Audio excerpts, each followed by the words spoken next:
Mãos Macias.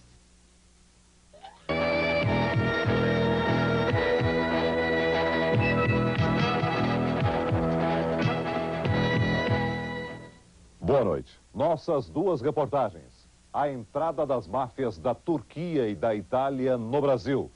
O estresse da mulher no trabalho. Márcia, mãe de 2 filhas. O estresse no ar. Fátima, 2 filhos. Nervos sempre à prova. Estela, um dia médica, no outro paciente. Eliane, dores no peito e mudança de vida. Regina Célia, morando em São Vicente, trabalhando em São Paulo. 22 milhões de mulheres brasileiras trabalham e enfrentam o estresse da dupla jornada, na rua e em casa. Como conciliar a vida pessoal e a realização profissional? Quais as doenças causadas pelo estresse? Quais as dicas para não se deixar vencer pelo acúmulo de tarefas? Tudo isso você vai ver daqui a pouco.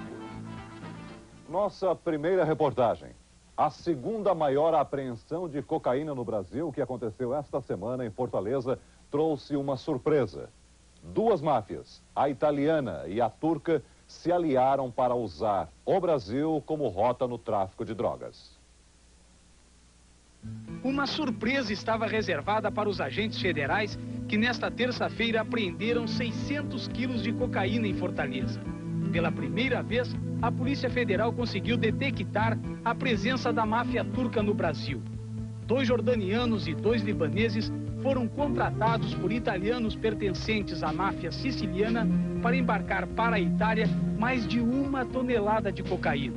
Os 2 jordanianos, Ayman Rateb e o tio dele, Valed Issa Ikmais, vieram para o Brasil e montaram uma loja de tapetes persas em São Paulo. Alia Jajapar e Munir Georges Eukidamani vieram da Líbia também para São Paulo, onde comercializavam pedras preciosas. Tanto a venda de tapetes como o comércio de pedras preciosas, segundo a polícia, eram apenas uma fachada para esconder o verdadeiro negócio dos turcos, a remessa de grandes partidas de cocaína para a Europa. O chefe da conexão brasileira da máfia turca é Valed Issa Ikmais, o Títio. Ikmais, segundo a polícia, morou na Itália, onde fez parte de um grupo terrorista. Na sua casa em São Paulo, os policiais apreenderam ontem uma metralhadora com silenciador, vários revólveres, uma grande quantidade de documentos e $80 mil. Há um mês, Títio comprou no Guarujá, no litoral de São Paulo, este iate com os mais modernos equipamentos eletrônicos, inclusive para navegação orientada por satélite. Valed pagou pelo barco $200 mil em dinheiro. E para receber os representantes da máfia siciliana, os jordanianos e libaneses não esqueceram do principal detalhe: um CD com músicas de Luciano Pavarotti. A cocaína foi comprada pelos mafiosos na Colômbia. A prova de que eles estiveram em Medellín foi conseguida pela Polícia Federal. São esses comprovantes de cartão de crédito. A droga veio via Bolívia em pequenos aviões para a fazenda Nossa Senhora da Abadia, em Goiás. Foi nesta fazenda Nossa Senhora da Abadia, a 25 quilômetros de Santa Helena de Goiás, que os traficantes descarregaram na última sexta-feira a cocaína vinda da Bolívia. O avião, com 255 quilos da droga, pousou em uma pista clandestina dentro da fazenda. A cocaína foi descarregada pelo dono da fazenda e também do avião, Dion Luiz Marques, o sobrinho dele, Aguinaldo Garcia Marques, 3 peões e o gerente da fazenda. A droga foi trazida para este galpão aberto, onde já estavam guardados outros 343 quilos de cocaína que também tinham vindo da Bolívia. A fazenda Nossa Senhora da Abadia foi comprada há 3 meses por Dion Luiz Marques, por 610 milhões de cruzeiros pagos à vista. A única atividade dentro dos 55 alqueires é a criação de 570 cabeças de gado. Mas a Polícia Federal acredita que isso servia apenas para ocultar a principal atividade da fazenda, que era servir como depósito e base para o tráfico de drogas vindas da Bolívia. A pista clandestina foi construída há pouco tempo, logo que Dion Marques comprou a fazenda. O avião monomotor, prefixo IQW, usado para transportar a cocaína da Bolívia ao Brasil, está no hangar de Santa Helena de Goiás. A polícia também localizou essas 2 casas na cidade que tinham sido alugadas por Dion e Aguinaldo Marques usando nomes falsos. mas eles raramente apareciam aqui. Toda a atividade da quadrilha estava concentrada na fazenda Nossa Senhora da Abadia. Numa blitz realizada aqui essa semana, a Polícia Federal encontrou armas importadas de grosso calibre, munição e um Mercedes-Benz ano 89. A operação da Polícia Federal de Goiás, Mato Grosso, Brasília, São Paulo, Minas Gerais e Ceará para prender os traficantes durou 4 meses. A polícia sabia que a cocaína seria descarregada aqui na fazenda Nossa Senhora da Abadia e que iria para Fortaleza. E acompanhou toda a rota até fazer a segunda maior apreensão de cocaína do país e prender os envolvidos. Mas a polícia sabia também que o contrato de compra de cocaína envolvendo italianos, jordanianos e brasileiros e que tinha Dion Luiz Marques como intermediário era superior a 1.000 quilos de cocaína, ou seja, quase a metade dessa droga ainda não foi encontrada.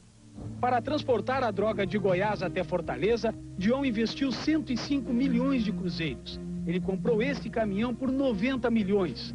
13 milhões de cruzeiros foram gastos na compra de 12 toneladas de arroz que serviram para camuflar a droga. Outros 2 milhões foram dados ao motorista Laércio Penariol para as despesas de viagem. Como pagamento, depois de entregar a carga no Ceará, ele receberia o caminhão de presente.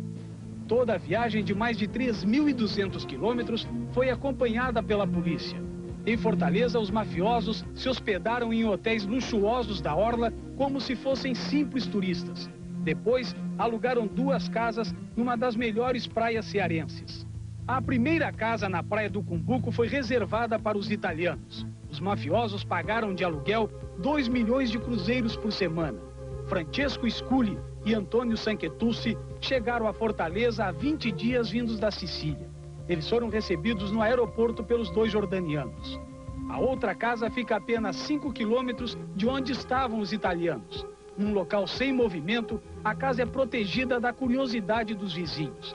Foi nela que se instalaram os homens da máfia turca.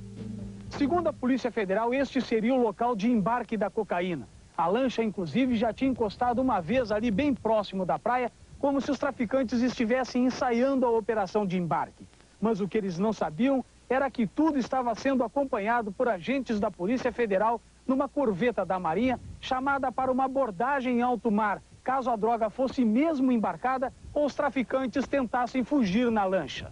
A esta altura, a Polícia Federal tinha uma certeza. A cocaína seria embarcada no iate e depois transferida para um navio em alto mar, seguindo então para a Itália. A convicção dos policiais está aqui. Estas 18 malas, compradas em Fortaleza e apreendidas com os mafiosos, seriam usadas para acondicionar a droga. Uma operação bem ao estilo da máfia. O carregamento de cocaína chegou a Fortaleza na noite de terça-feira. O motorista Laércio Penariol foi preso em flagrante.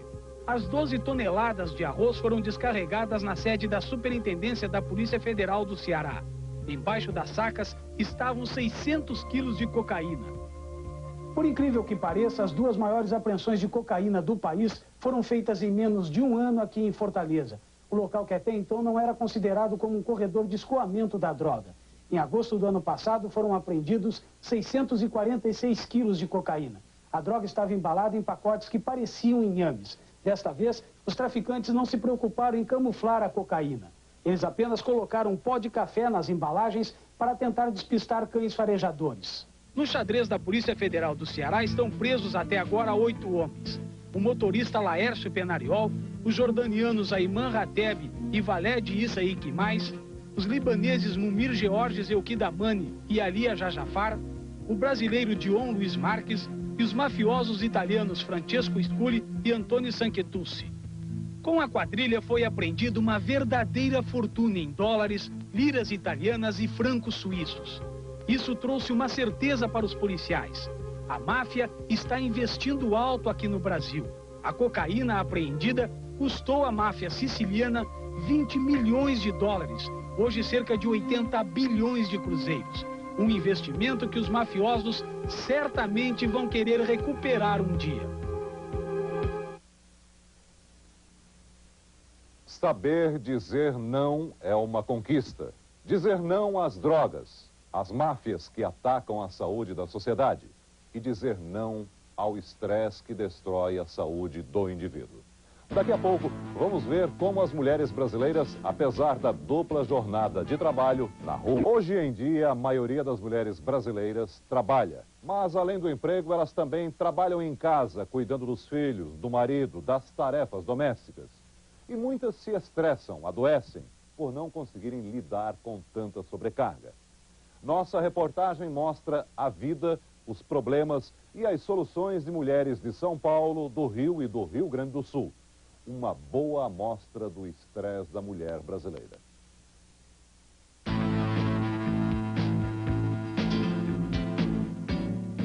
Márcia, mãe de 2 filhas, o estresse no ar. É estressante, sim, porque são tantas pessoas, por exemplo, eu trabalho numa cabine que são 35 passageiros. São 35 passageiros olhando para mim, esperando alguma coisa de mim.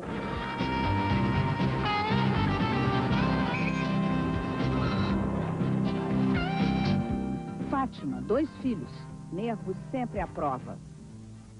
Tem dias que a gente, sabe, parece que vai explodir.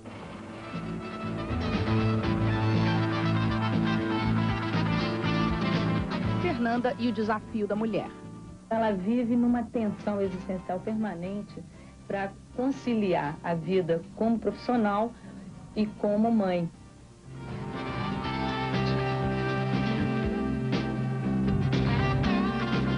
Estela, um dia médica no outro paciente. Frequentemente me surpreendo tendo uma repercussão orgânica da corda esticada em que eu vivo. Os números do IBGE confirmam. O sexo frágil é forte no mercado de trabalho.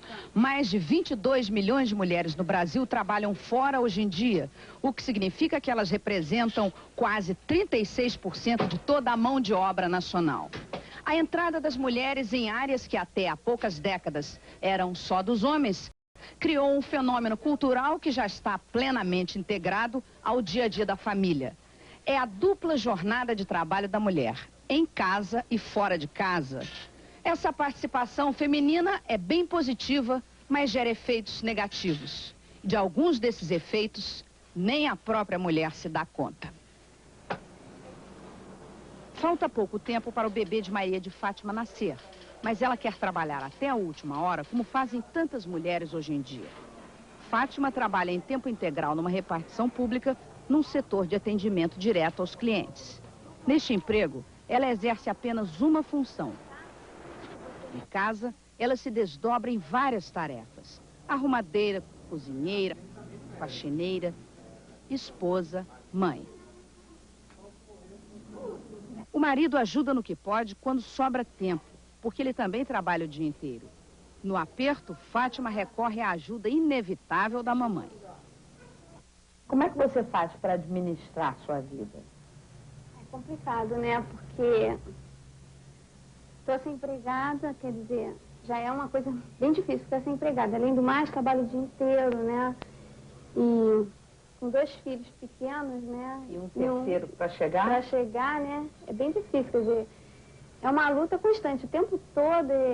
Eu já acordo de manhã, já fazendo um monte de coisa, sem tempo para mim, para nada, né? Saio correndo para o trabalho, volto, já tendo que cuidar das crianças, cuidar da casa, fazer comida, quer dizer, é difícil demais. Tem horas que a gente pensa até que não vai aguentar, né? O que falta na casa de Fátima está sobrando na de Sônia. Há 2 babás para cuidar de 4 crianças, além de uma faxineira e de uma cozinheira. Sônia é arquiteta e trabalha numa empresa imobiliária no Rio de Janeiro. Ela trabalha apenas porque gosta e escolheu uma atividade que ocupa o dia inteiro. Enquanto ela está no escritório, as babás levam as crianças para brincar. Quanto tempo do seu dia você pode dedicar aos seus filhos? Para te ser correta, o que eu dedico mesmo do meu tempo é sempre à noite, quando eu chego em casa. Não mais do que isso.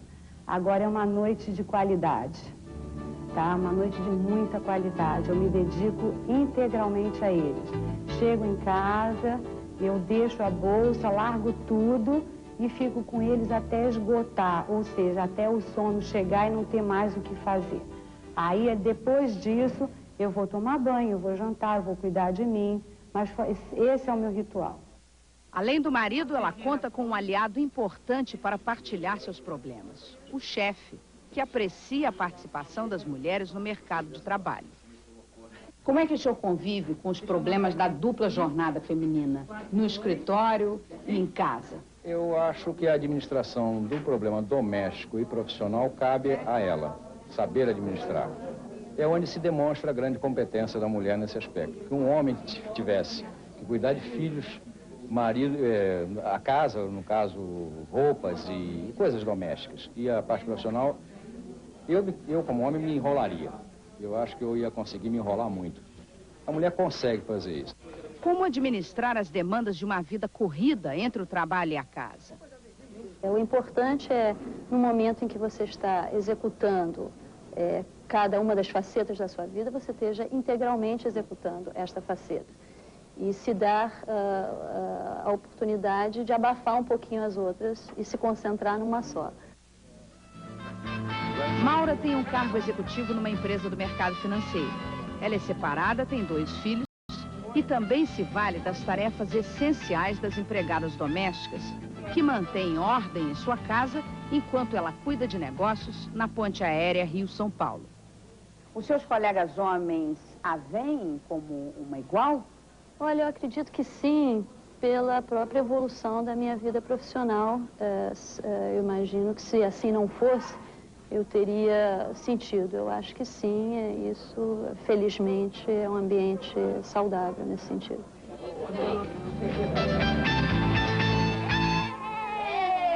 Quando está em terra firme, a aeromoça Márcia se diverte brincando com as filhas num parque perto de casa. É preciso aproveitar bem cada minuto desses encontros, porque Márcia tem uma profissão que obrigatoriamente separa pais e filhos. Márcia, é difícil para você administrar seu trabalho e sua casa? Seria mais difícil se eu não tivesse o meu braço direito, que é uma secretária que eu tenho há 3 anos, e tem tido muita sorte, né, com as pessoas que vêm trabalhando comigo. Mas, no geral, é super difícil. Há 12 anos, Márcia vive assim. Mal começa o dia, ela já está pronta para o trabalho do jeito que a profissão exige. Bem arrumada, bem disposta e de bom humor para lidar com todo tipo de gente. Uma vida moderna com dia certo só para voar. Sem direito a feriado, Natal, Carnaval, como jamais imaginaram mães e filhas de antigamente. Você não tem medo? Não, de espécie alguma. Verdade? Absoluta. O avião não foi feito para cair. É normal, eu acho que é mais perigoso estar andando de carro no trânsito do Rio do que estar a bordo. Mesmo porque eu confio, né? Confio na minha sorte. Eu tenho as minhas filhas que estão torcendo para mim, cheio de energia lá.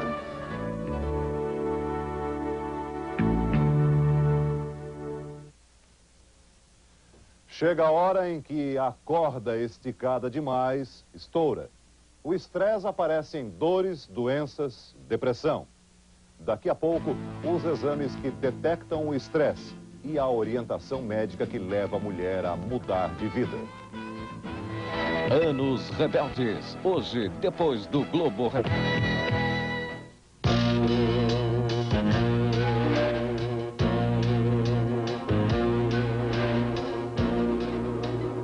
A igualdade dos sexos no mercado de trabalho pode custar caro para as mulheres. Esta moça chegou aqui nessa clínica com dores no peito, pressão alta e muito estressada, consequências de longas jornadas de trabalho. 40% das mulheres examinadas aqui apresentam sintomas semelhantes aos dela. Eliane fez esse teste de esforço numa clínica especializada em check-ups no Rio de Janeiro. O teste é parte de uma bateria de exames que inclui ultrassonografias, exames de sangue, prova de resistência pulmonar e outros.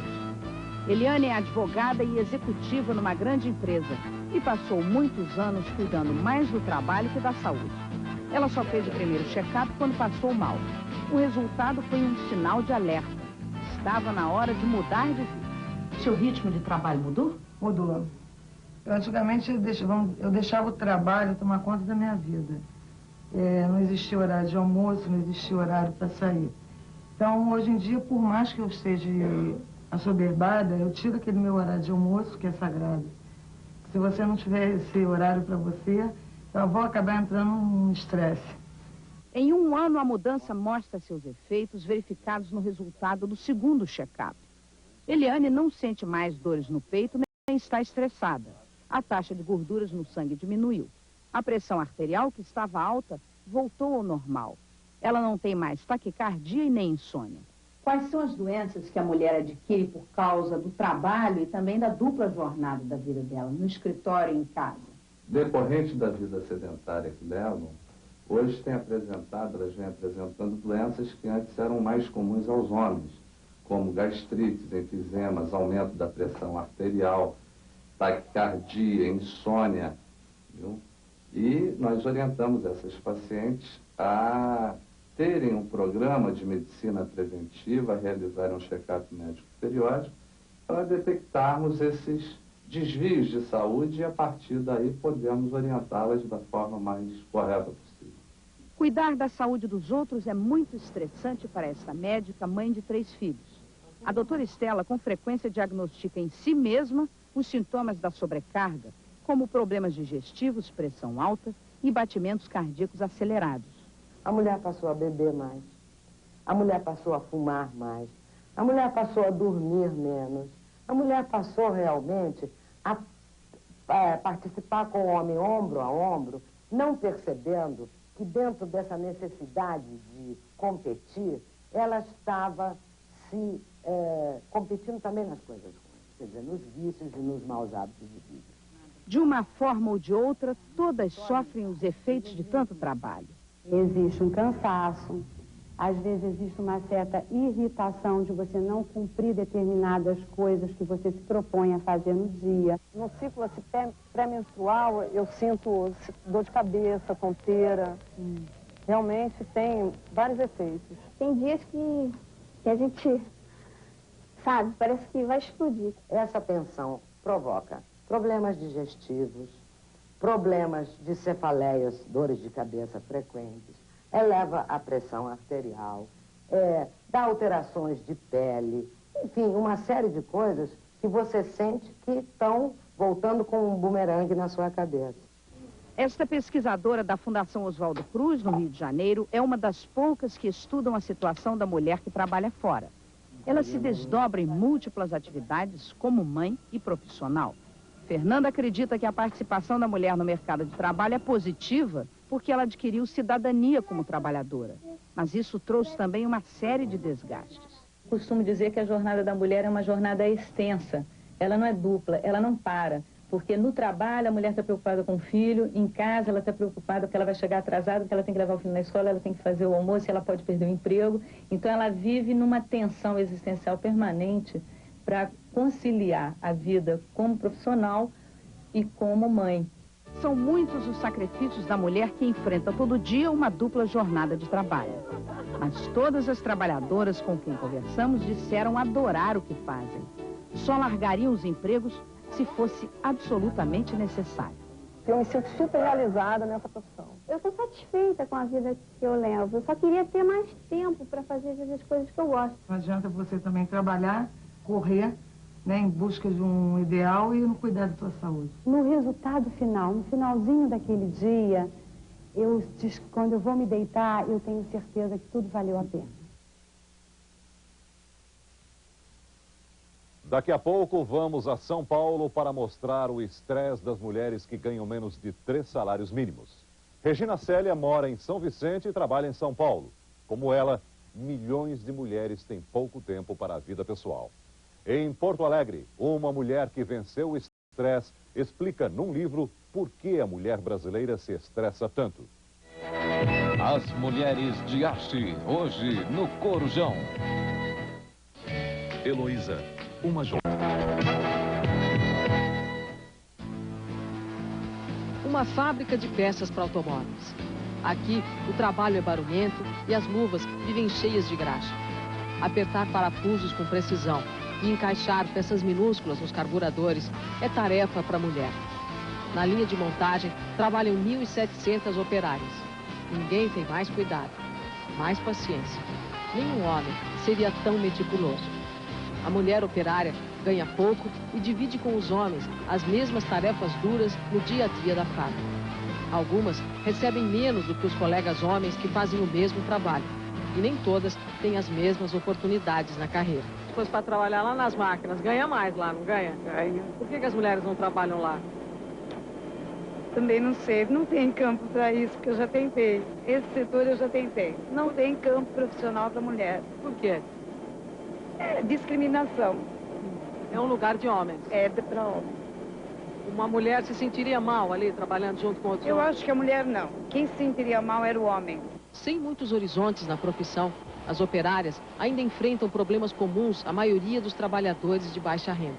Jornadas longas, transporte caro e difícil, pressões para produzir mais e manter o emprego. O mundo do trabalho e o mundo do sindicato é um mundo masculino.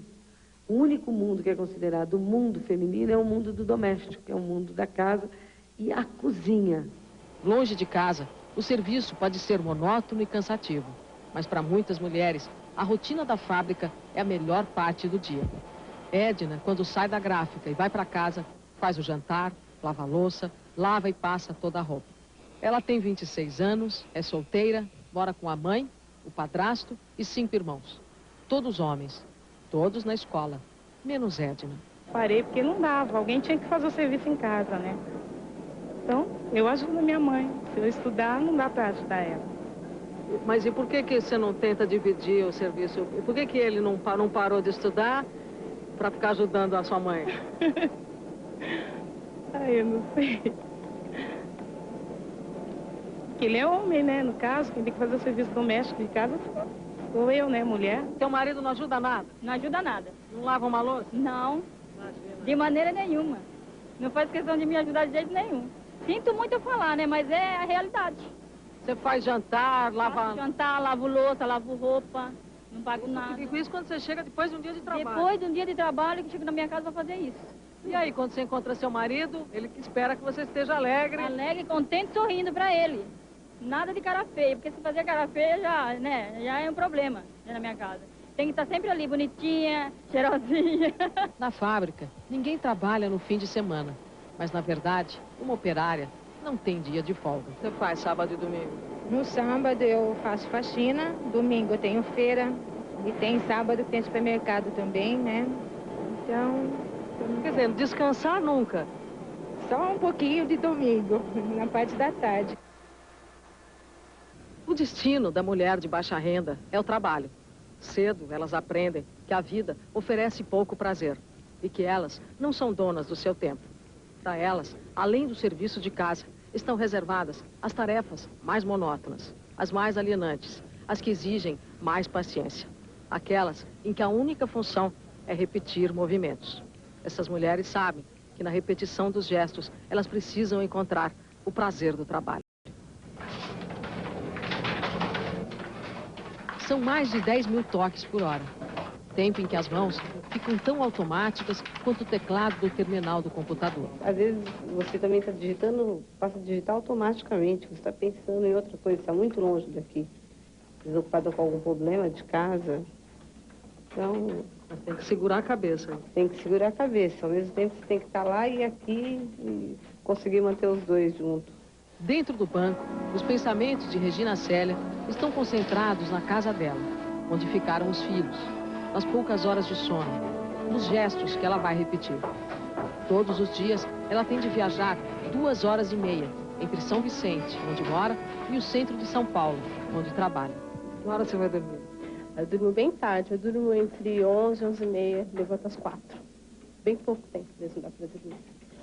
Agora, o dia que eu fico muito cansada, aí o serviço rende menos. Não dá tempo nem de lembrar do sonho, né? Não.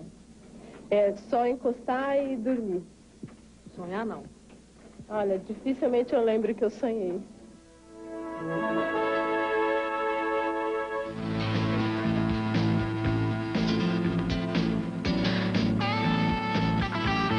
Encontra com ela nas primeiras horas da manhã, malhando, dando duro nesta academia de Porto Alegre, não imagina que essa é uma mulher ameaçada pelo estresse. Em casa, andando pela sala, tentando chamar a atenção do filho que joga videogame, ou supervisionando as lições da filha mais velha, Ela também não emite nenhum sinal de cansaço.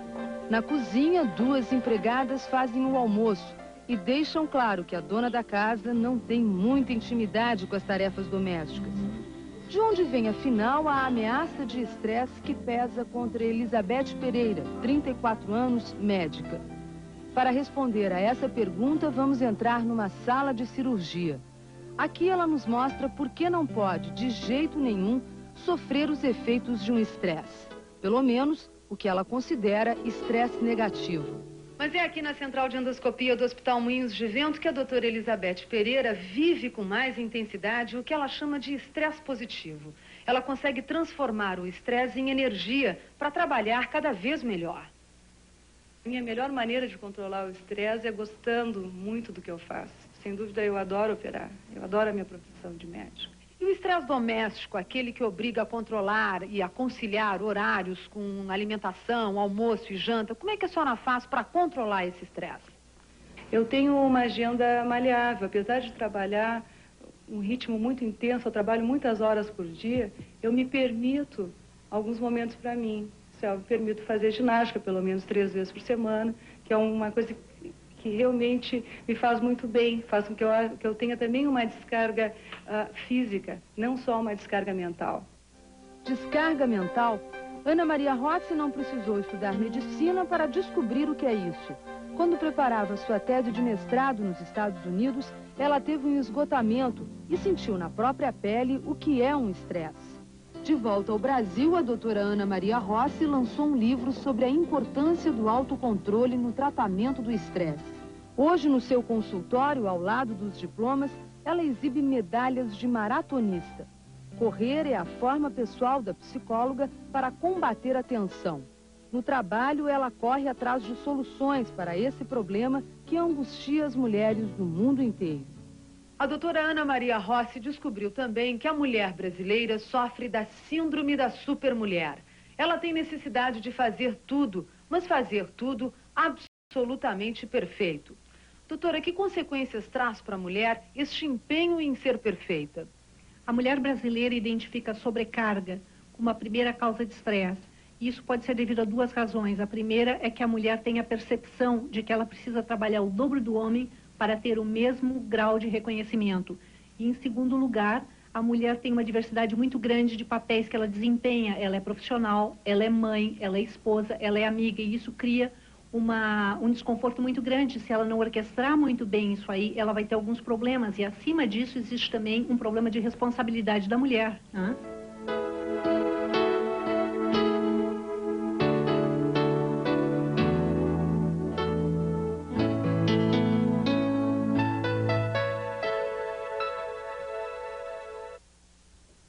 Para a mulher que trabalha, superar o estresse não é tão difícil quanto parece.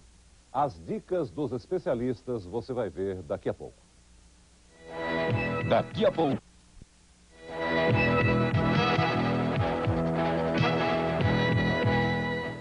As dicas que os médicos dão às mulheres para vencer o estresse são simples. Difícil é perceber que a corda está esticada demais e que chegou a hora de mudar de comportamento. Veja os principais conselhos. Alimentação saudável. Ter uma alimentação adequada, bem balanceada, bem orientada. Evitar essa coisa que o trabalho corrido exige, que é comer um sanduíche correndo em pé com um refrigerante. Procurar fazer uma dieta balanceada. Fazer exercício. A primeira sugestão seria que a mulher aprendesse a relaxar, não é? E a maneira mais eficiente de relaxamento é com a respiração profunda. A pessoa inspira pelo nariz, dilatando os músculos do diafragma, e expira pelo nariz ou pela boca, contraindo. Então, inspirando pelo nariz, expirando pelo nariz ou pela boca. A segunda maneira de relaxar seria com relação ao alongamento de alguns músculos. Por exemplo, eu posso deixar apenas a cabeça cair em direção ao peito, e com isso eu posso estar alongando os músculos do pescoço e dos ombros. Ou eu posso respirar fundo, trazer os ombros em direção às orelhas, relaxando o resto do corpo e bem devagarinho soltando todos os músculos, né? As pessoas têm que fazer exercício, isso é fundamental. Olha, eu lhe contei um pouco da minha vida, eu trabalho 12 a 14 horas por dia, e, no entanto, eu tiro das minhas horas de sono 1 hora para sagradamente poder caminhar. É fundamental. Exames médicos periódicos. Porque há determinadas doenças que se instalam insidiosa e silenciosamente. E quando elas realmente se manifestam, às vezes a gente perde a chance de tratá-las adequadamente. Se a mulher tem uma dor de cabeça, por exemplo, certamente não é devido a uma deficiência de aspirina, quer dizer, existe um sintoma, existe uma causa para isso.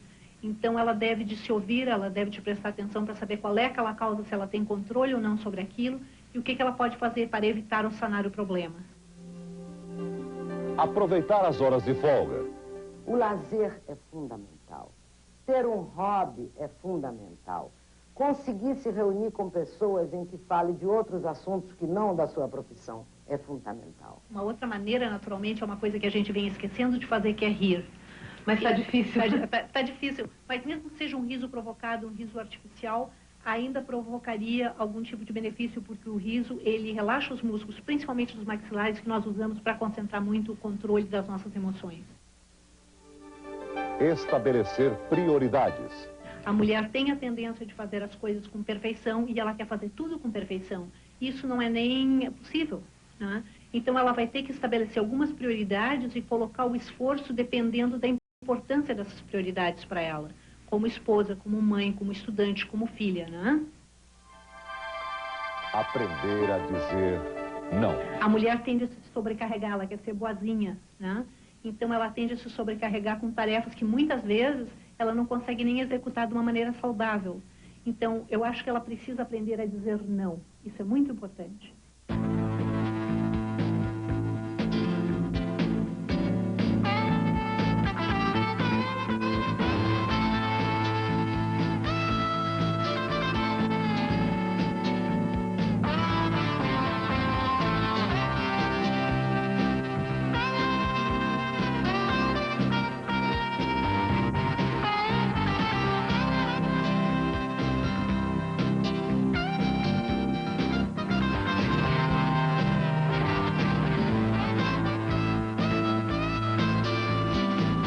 Rede Globo Rio, 22 horas 32 minutos. Assista agora Anos Rebeldes e logo depois Jornal da Globo.